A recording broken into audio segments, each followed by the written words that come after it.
What's up everyone, David here, and here's another video so we can get excited and get ready for Shin Megami Tensei V. The first video in this series was a look back at Shin Megami Tensei IV, and the reception to this video was so great that I wanted to do this video where I'll tell my opinion about where you should start with Megaten.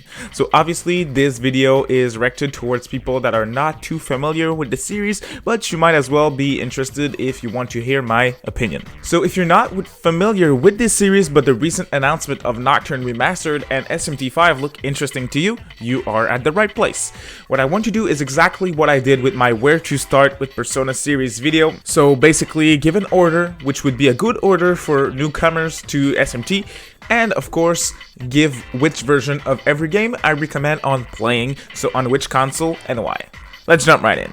Now the first game that I would recommend you to play is, well, I'll give you a choice for your first pick, okay? So my picks are Shin Megami Tensei Devil Survivor and Devil Survivor Overclock, or Shin Megami Tensei IV. Now I'll start with Devil Survivor. I feel like this game is a great introduction to the series since it's really easy to get into even if you don't have any prior knowledge of SMT or Persona. The cast of characters is amazing and super attractive, the music is very good, and the gameplay is very unique from anything else in the series.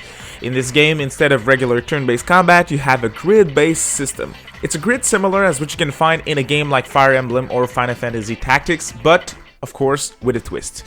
When you enter a battle on the grid, you enter a mini version of the regular Megami Tensei combat. You use the spells that you know and love from the other games, but you also have the exploit weaknesses system of the enemy if you want to have additional turns in the battle. The reason why I love this game so much is because you have to think a lot when battling. You have to think about the grid, and you also have to think about who's going to attack who because of the weaknesses and resistance of each character. The only negative for this game, in my opinion, and again this is not reviews for the games, but this is the only negative point looking at the game as a newcomer, is that certain battles are really hard and will definitely require some preparations and maybe even a bit of grinding as well. Now, of course, if you want to play this game, you have two options. You can either play it on the DS, which was the original version of the game, but you can also play it on the 3DS since it was released as Devil Survivor Overclocked, with a few cool additions that will make your life easier, but the biggest addition of all is voice acting, and good voice acting at that. So honestly, the regular DS version is very playable and easy to get back to in 2020, but if it's possible and you have the choice, I would recommend Overclock because of those additions that are extremely great. Now, Shin Megami Tensei IV is also my first pick, since I'm cheating right at the beginning of this video. Good job, David. I absolutely wanted to pick this game first as well because of a few reasons. In SMT4, you have the regular press turn combat system, which is classic Megaten combat. It's a fast turn-based combat system and it's glorious. Everything that you'll find in other SMT games is here. Demon weaknesses, the ability to control your whole party, demons and humans fighting together, demo negotiation, and a lot more. The characters and the music are also freaking amazing, and the story, in my opinion, is some of the best story that you'll find in this series. Just like in Devil Survivor, you have the alignment system, where depending on your choices, you get different endings, but in SMT4, unlike other Megami Tensei games, I think all the endings are good in my opinion. There is not really any bad endings, just like in Persona games, for example. The combat, unlike in Devil Survivor, is extremely fast, and I feel like the difficulty spikes are way more forgiving in my opinion. This game is only playable on the 3DS, so of course this is where you have to play it. It runs and plays very well. It's actually a very good looking 3DS game. Okay, now that you've played either SMT4 or Devil Survivor, of course my suggestion is that you play the other game that you skip between the two. But next, here's my suggestion. Shin Megami Tensei Devil Survivor Soul Hackers. Okay, now if you watch my review of this game, you know that it holds a very special place in my heart as a Megami Tensei fan.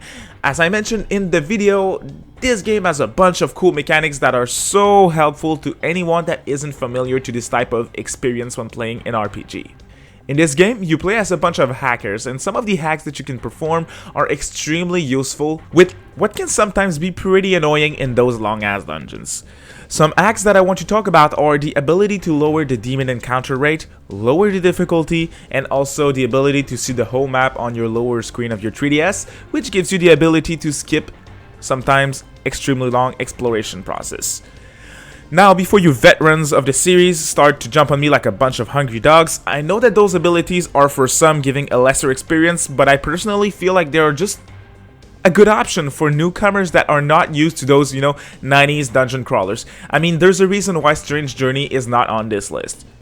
And of course, I gotta say that it's not a bad game by any means, but it's not a great place to start, in my opinion. The difficulty in Soul Hackers is extremely fair. You won't get wrecked even if you're not used to this type of games.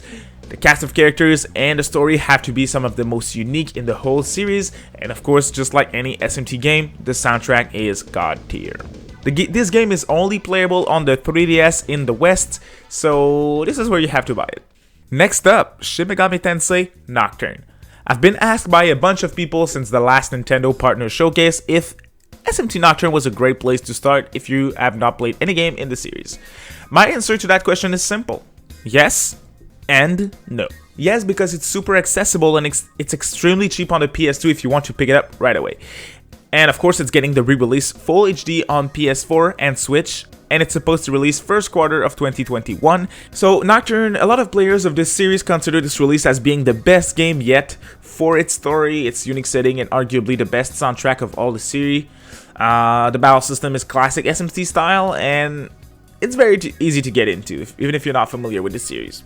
Now, I had some type of debate with a friend recently discussing whether Nocturne or SMT IV was the hardest game, and for me, I think Nocturne is way harder. That's the reason why it's a bit lower on this list of recommendations for new players. Some of the battles are very unforgiving, but hey, at least that remaster is getting a merciful difficulty as DLC. Yeah, you heard me right, as a day 1 DLC. Oh, Atlas. Can you start with Nocturne? Yes. Is it the best place to start? Not in my opinion. So this is my quick list that I wanted to give you guys if you want to get into Shin Megami Tensei before the release of SMT V, but you don't know where to start. Those games, I feel like this is a great playing order. Of course, this is just my opinion, so if you veterans that decided to watch and listen to this video have any other suggestions for our newcomers that will watch the video, please drop it down in the comment section below so we can get different opinions on the matter. If you guys like the video, as always, a thumbs up always helps to support the channel, and if you enjoyed the content, I cover a bunch of SMT, Persona, Atlas, JRPG stuff in general, so don't hesitate to click that subscribe button. I post a video twice a week, every Tuesday and Thursday at 12 PM Eastern Time, and I hope to see you guys then. Ciao, bye.